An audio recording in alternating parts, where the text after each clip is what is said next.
0.92. That is the R-squared between changes in the federal funds rate and changes in the 2-year Treasury yield from 1990 to 2023. It means 92% of the variation in 2-year Treasury yields can be explained by the Fed funds rate. Linear regression quantifies these relationships. It takes two variables, draws the best-fitting straight line between them, and tells you exactly how much one variable moves when the other changes. For the CFA exam, regression is not optional. It appears in quantitative methods, economics, equity analysis, fixed income, and portfolio management. If you cannot read a regression output, interpret coefficients, and assess statistical significance, you will lose points across multiple topics. In this lesson, you will master simple linear regression for the CFA exam. We start with the regression equation and what each term means. Then the method of ordinary least squares, how the line is actually fitted. Interpreting the slope and intercept with financial examples. The coefficient of determination, R-squared, and what it tells you about model fit. The standard error of the estimate and what it tells you about prediction accuracy. ANOVA, the analysis of variance table, which decomposes total variation into explained and unexplained components. Hypothesis testing on regression coefficients. Is the slope significantly different from 0? Assumptions of linear regression and what happens when they are violated. 5 exam questions with full wrong answer analysis. Linear regression. Lesson 9 of CFA Level 1 Quantitative Methods. Part 1. The regression equation. A straight line that best describes the relationship between two variables. The simple linear regression model is y equals b0 plus b1 times x plus epsilon. Let me explain each term. Y is the dependent variable, the thing you are trying to explain or predict. X is the independent variable, the variable you believe drives or explains y. b0 is the intercept, the value of y when x equals 0. b1 is the slope coefficient, how much y changes when x increases by 1 unit. Epsilon is the error term, the part of y that cannot be explained by x. In finance, x might be the market return and y might be a stock's return. The slope b1 tells you how sensitive the stock is to the market. If b1 equals 1.5, the stock moves 1.5% for every 1% the market moves. That is the stock's beta. The intercept b0 is the stock's return when the market return is 0. In the CAPM framework, this is alpha, the stock's return independent of the market. The estimated regression line, which we call y hat, drops the error term. Y hat equals b hat 0 plus b hat 1 times x. Y hat is the predicted value of y for any given x. The hat symbol means estimated from the sample data, as opposed to the true population values. The residual is the difference between the actual y and the predicted y hat. Residual equals y minus y hat. Think of it this way. The regression line is your best guess of where y should be, given x. The residual is how far the actual data point is from that guess. Positive residual means the actual value is above the line. Negative residual means it is below the line. The method of ordinary least squares, OLS, finds the line that minimizes the sum of all squared residuals. Why squared? Because squaring makes all residuals positive, preventing positive and negative errors from canceling out. And it penalizes large errors more heavily than small ones, which usually gives a better fit. Let me show you how to interpret regression output with a real example. Suppose you regress monthly stock returns on monthly market returns for 60 months. The output gives you intercept b hat 0 equals 0.3% and slope b hat 1 equals 1.2. The slope of 1.2 means that for every 1% increase in the market return, the stock return increases by 1.2% on average. This stock amplifies market movements by 20%. If the market goes up 2%, this stock is expected to go up 2.4%. If the market goes down 3%, this stock is expected to go down 3.6%. The intercept of 0.3% means that when the market return is 0, the stock is expected to return 0.3%. In CAPM terms, this is the stock's alpha. A positive alpha of 0.3% per month suggests the stock generates excess returns beyond what its market sensitivity would predict. To make a prediction, just plug in X. If you expect the market to return 1.5% next month, the predicted stock return is 0.3 plus 1.2 times 1.5, which equals 0.3 plus 1.8, which equals 2.1%. Part 2. R-squared and the standard error of the estimate. How good is your regression? Two measures of fit. R-squared, the coefficient of determination, measures how much of the variation in y is explained by x. It equals the explained sum of squares divided by the total sum of squares. Or equivalently, 1 minus the ratio of the residual sum of squares to the total sum of squares. R-squared ranges from 0 to 1. An R-squared of 0 means x explains none of the variation in y the regression is useless. An R-squared of 1 means x explains all the variation in y every data point falls exactly on the line. In practice, R-squared of 0.7 means 70% of the variation in y is explained by x. The remaining 30% is unexplained, captured by the residuals. For simple linear regression, R-squared equals the square of the correlation coefficient. If the correlation between the stock and the market is 0.8, R-squared is 0.64. 64% of the stock's return variation is explained by market movements. The standard error of the estimate, often written C or S sub E, measures the typical size of the residuals. It is the standard deviation of the residuals around the regression line. A small c means the data points cluster tightly around the line. Your predictions are precise. A large c means the data points are scattered widely. Your predictions have more uncertainty. The formula is the square root of the sum of squared residuals divided by n-2. Why n-2? Because in simple regression you estimated two parameters, the intercept and the slope. Each estimated parameter costs you 1 degree of freedom. The c is in the same units as y. If you are regressing stock returns in percent, the c is in percent. And c of 2.5% means your regression predictions are typically off by about 2.5 percentage points. R-squared tells you the proportion of variation explained.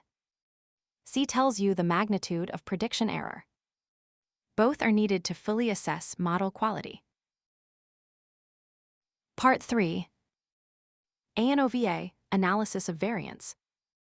Decomposing total variation into explained and unexplained components.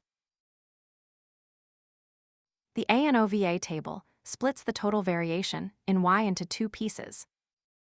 Total sum of squares, TSS, measures the total variation of y around its mean.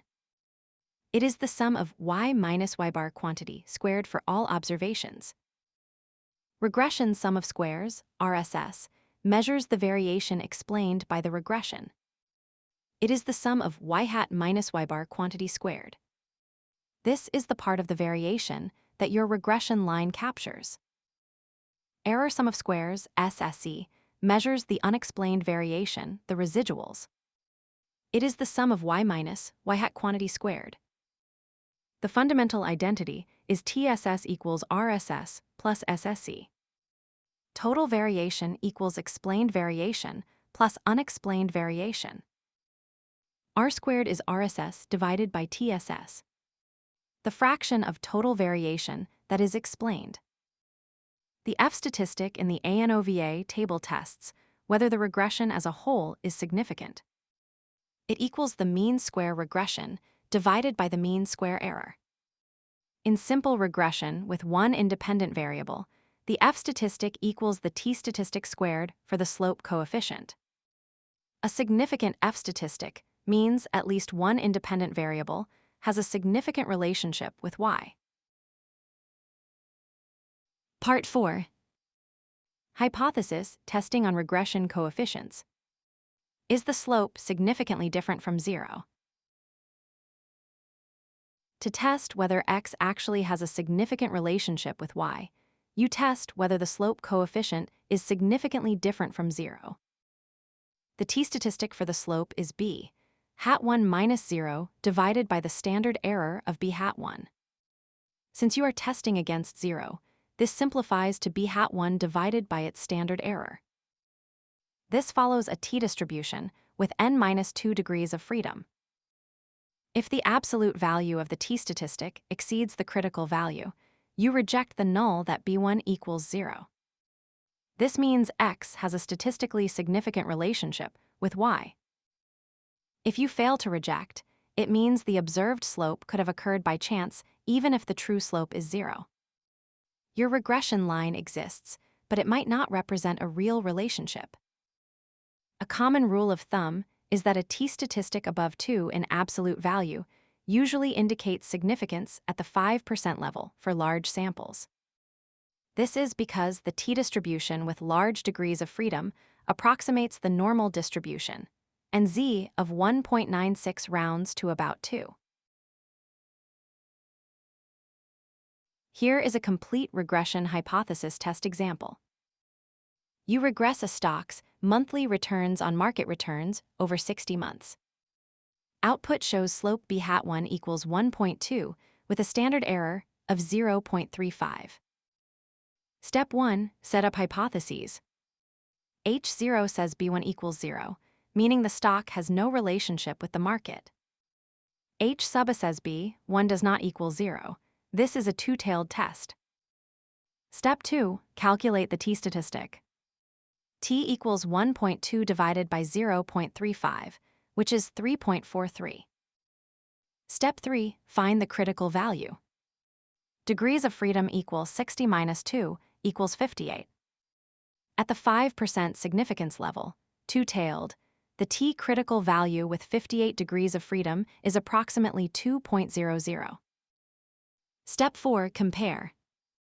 3.43 exceeds 2.00. Reject the null hypothesis. Conclusion: the slope is significantly different from 0. The stock has a statistically significant relationship with the market. Its beta of 1.2 is not a statistical artifact, but reflects a real sensitivity to market movements. Part 5. Assumptions of linear regression. The conditions that must hold for your results to be valid. Linear regression relies on several key assumptions. First, linearity. The relationship between x and y is linear. If the true relationship is curved, a straight line will systematically miss the pattern. Second, homoscedasticity. The variance of the error terms is constant across all values of x. The scatter of residuals should be roughly the same width whether x is low, medium, or high. If residuals fan out as x increases, that is heteroscedasticity, and your standard errors are wrong. Third, independence of errors. The error terms are not correlated with each other.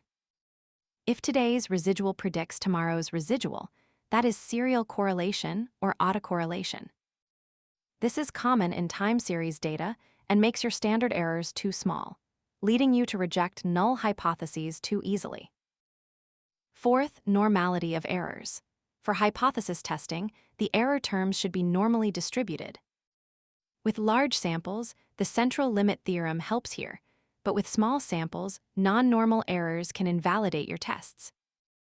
The CFA exam tests whether you can identify which assumption is violated given a description of the problem, and what the consequences of that violation are. Let me focus on the two violations the exam tests most often. Heteroscedasticity means the residuals get larger or smaller as X changes. Imagine regressing company revenue on company size. Large companies have much more variable revenues than small companies. The scatter of residuals widens as X, which is size, increases. This is a classic fan shape in the residual plot. The consequence is that your standard errors are unreliable. The coefficient estimates themselves are still unbiased, but the standard errors may be too small. If standard errors are too small, t-statistics are too large, and you reject null hypotheses too often. You think relationships are significant when they might not be. Serial correlation means residuals are correlated across time. If the residual is positive today, it tends to be positive tomorrow. This inflates the apparent sample size because the observations are not truly independent. Again, coefficient estimates are unbiased, but standard errors are wrong, usually too small. The Durbin-Watson statistic tests for serial correlation. A value near 2 means no serial correlation. Near 0 means positive serial correlation. Near 4 means negative serial correlation. The exam frequently asks you to interpret a Durbin-Watson statistic. Part 6. CFA Practice Questions. 5 exam-style questions with full wrong answer analysis. Question 1. A regression of stock returns on market returns yields R² equals 0.49. What is the correlation between stock returns and market returns? Work this out. The answer is B, 0.70. In simple linear regression, R² equals the square of the correlation coefficient. So the correlation is the square root of R². Square root of 0.49 is 0.7. But wait, how do you know the sign? The correlation has the same sign as the slope coefficient. Since stock returns typically have a positive relationship with market returns, the slope is positive, and the correlation is positive 0.70. If you chose A, 0.49, you confused R² with the correlation coefficient. R² is not the correlation. R² is the correlation squared. Always take the square root. If you chose C, 0.24, you may have squared 0.49 instead of taking the square root. 0.49 squared is about 0.24. You went in the wrong direction. R² is already the square, so you need the square root to get back to R. Question 2. A regression has a slope coefficient of 2.5 with a standard error of 0.8. With 40 observations, is the slope significant at the 5% level for a two-tailed test? Calculate the t-statistic. The answer is A, yes, because t equals 3.13 exceeds 2.02. T equals 2.5 divided by 0.8 equals 3.13. Degrees of freedom equal 40 minus 2 equals 38. The critical t-value at 5%, two-tailed with 38 degrees of freedom, is approximately 2.02. 3.13 exceeds 2.02, so the slope is statistically significant. If you chose B, you used the wrong critical value. 3.25 is too high and does not correspond to any standard critical value for 38 degrees of freedom at common significance levels.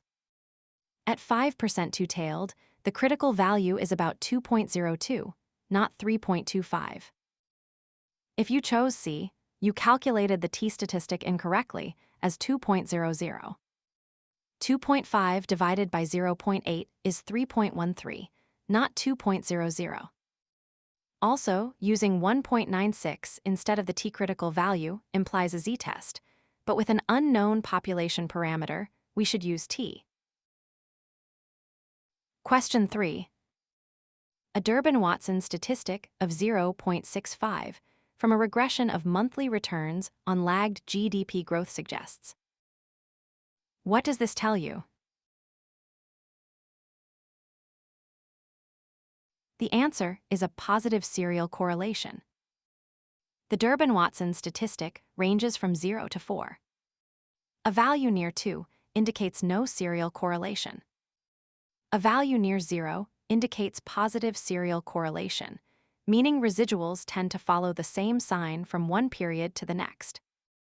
A value near 4 indicates negative serial correlation, meaning residuals alternate signs. 0.65 is well below 2, indicating positive serial correlation. This means the regression's residuals are not independent. A positive residual today predicts a positive residual next month. If you chose B, negative serial correlation requires a DW statistic close to 4, not 0. 0.65 is nowhere near 4. If you chose C, no serial correlation requires DW close to 2. 0.65 is far from 2. The practical consequence is that the standard errors of the regression coefficients are likely understated. This means t-statistics are overstated, and you may be concluding significance where there is none. Question 4. In a simple linear regression, the total sum of squares is 800. The regression sum of squares is 600. What is r squared? Simple calculation. The answer is B, 0.75. R squared equals the regression sum of squares divided by the total sum of squares. 600 divided by 800 equals 0.75. 75% of the variation in y is explained by x. If you chose A, 0.25, you calculated SSE over TSS instead of RSS over TSS. SSE equals TSS minus RSS equals 800 minus 600 equals 200. 200 over 800 is 0.25. That is the proportion of unexplained variation, which is 1 minus r squared. It is the complement of what was asked. If you chose C, 1.33, you divided TSS by RSS, 800 over 600. That is upside down. R squared is RSS over TSS, not the other way around. Also, r squared can never exceed 1. If your answer is greater than 1, you know something is wrong. Question 5. Which regression assumption is most likely violated when the residuals from a regression of company earnings on company size show a fan-shaped pattern, with residuals becoming larger as company size increases? Think about this. The answer is B, homoscedasticity. A fan-shaped residual pattern means the variance of the residuals is not constant. It increases as x increases. This is heteroscedasticity, the violation of the homoscedasticity assumption. Homo means same, cedastic means scatter. Homoscedasticity means same scatter. The residuals should have the same spread everywhere. If you chose A, linearity, a linearity violation would show a curved pattern in the residuals, not a fan shape. If the residuals curve upward or downward, the true relationship is nonlinear. A fan shape is about changing spread, not about curvature. If you chose C, serial correlation, that refers to residuals being correlated with each other over time. A fan shape is about changing variance across the range of x, not about temporal dependence. Serial correlation would show residuals that cluster in runs of positive or negative values over time.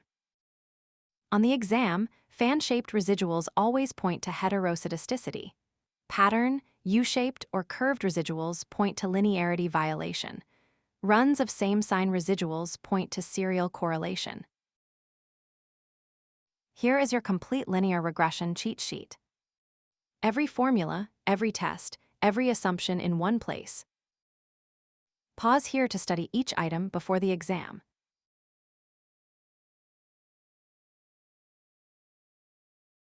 This completes the CFA Level 1 Quantitative Methods series. Over 9 lessons, you have covered every major topic. Interest rates, time value of money, annuities and perpetuities, statistical concepts, probability, distributions, sampling and estimation, hypothesis testing, and now linear regression. These 9 lessons cover the entire quantitative methods reading in the CFA Level 1 curriculum. Every formula has been explained variable by variable. Every concept has been built from intuition before definition. Every exam question has included wrong answer analysis, so you know not just the right answer, but why the wrong answers are wrong and what mistake leads to them. Go back and review the cheat sheets from each lesson.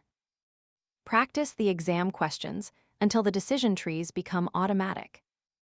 When you see population variance is known, your hand should reach for Z before your brain finishes the sentence. This is how you pass quantitative methods, not by memorizing, but by understanding. That is linear regression and the final lesson in CFA Level 1 Quantitative Methods. You are now equipped with the complete quantitative toolkit. Next, we begin a new section of the CFA curriculum. If this series helped you, subscribe and share it with other CFA candidates. The more people who understand this material deeply, the better prepared we all are. CFA Exam Mastery. Let us pass this exam.